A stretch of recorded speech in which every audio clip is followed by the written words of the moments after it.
ಅಲ್ಲ ಮೂಲ ಅವರ ಆಸ್ತಿ ಇತ್ತಿತ್ತಲಾಗಿ ಅದು ಬ್ರಿಟಿಷ್ ಸರ್ಕಾರದಾಗ ಬರೀ 6,700 ಎಕರೆ ಇತ್ತವು ವಕಫ್ ಬೋರ್ಡ್. ಅದಾದ ನಂತರ ಇವ್ರಿಗೆ ಹೊಸ ಕಾನೂನು ತರಾಗ 1,06,000 ಆಗಿತ್ತು. ಆದ್ರೆ ಈಗ ಎಷ್ಟಾಗೈತೆ ಅಂದ್ರೆ 9,50,000 ಎಕರೆ ವಕಫ್ ಬೋರ್ಡ್ನೊಳಗದ.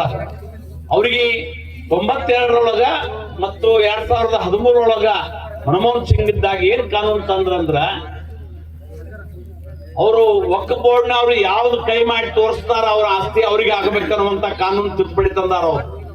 ಅದಕ್ಕೆ ಎಲ್ಲಿ ಅಪೀಲ್ ಇಲ್ಲ, ಹೈಕೋರ್ಟ್ ಅಪೀಲ್ ಇಲ್ಲ, ಸುಪ್ರೀಂ ಕೋರ್ಟ್ ಅಪೀಲ್ ಇಲ್ಲ. ಎಲ್ಲಿ ಅಪೀಲ್ ಹೋಗ್ಬೇಕಂದ್ರ ವಕ್ಫ್ ಕೋರ್ಟಿಗೆ, ಅವ್ರದೇ ಇರ್ತಕ್ಕಂಥ ಕೋರ್ಟಿಗೆ ಹೋಗ್ಬೇಕು. ಅವ್ರನ್ನ ನಮಗೆ ಎಂದು ಹೆಲ್ಪ್ ಮಾಡಕ್ ಸಾಧ್ಯ ಇಲ್ಲ. ಈ ಕಾಂಗ್ರೆಸ್ನ ಮುಖಂಡರು ಯಾಕೆ ವಿರೋಧ ಮಾಡ್ತಾರ ಇದನ್ನಂದ್ರ ರದ್ದು ಮಾಡಾಕ, ಅವ್ರ ಜಮೀನು ಹೊಡ್ಕೊಂಡಾರ. ಅವ್ರು ಯಾರು ಮುಖಂಡರಲ್ಲ ಮಾತಾಡ್ತಾರಲ್ಲ ಈಗ ವಕಫ್ ಬೋರ್ಡ್ ಪರವಾಗಿ, ಅವರು 2 ಲಕ್ಷ ಕೋಟಿ ರೂಪಾಯಿ ವಕಫ್ ತಗೊಂಡಾರ.